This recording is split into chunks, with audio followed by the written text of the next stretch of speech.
The most critical thing for every startup is to be doing one thing uniquely well, better than anybody else in the world. Technology is a fundamentally global business, and the really great technology companies are doing something significantly better than anybody else in the world. And you want to be in that sort of a position. I think if you're just starting a business, one of the questions that's always valuable to answer is, what do you know that's true that nobody else understands? Or more prosaically, what great business exists that nobody is building? I am of the view that we are not living in a time of tremendous technological acceleration. I think we've had 40 years of what is at best modest growth. There's been progress in computers and finance, in the world of bits, but not in the world of stuff. If you look at transportation, if you look at energy, biotechnology, any of a number of other areas of technology, things have basically been stagnant at best for the last 40 years.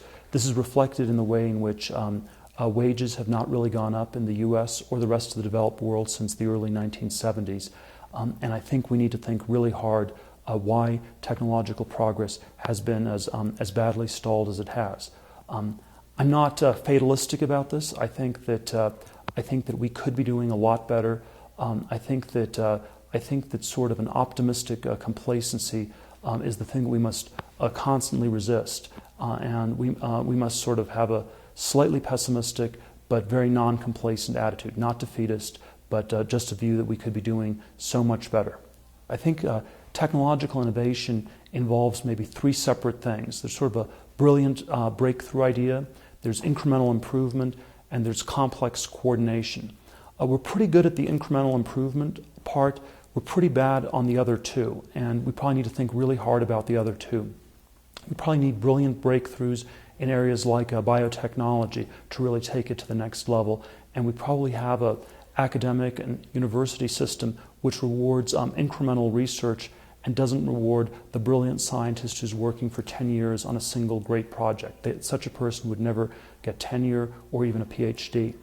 And on the complex coordination side, there are a lot of things that require complex coordination. So for example, if we're to develop next generation nuclear power technology in the US, you need to figure out ways to store the waste, you need to figure out ways to site the plants, you need to figure out all sorts of complicated ways to coordinate it with the rest of the energy system, and that's again something that we're extremely bad at doing. And so I think that we need to figure out ways to do better coordination and encourage sort of brilliant scientists and technologists to be able to have a sustained runway to pursue their dreams.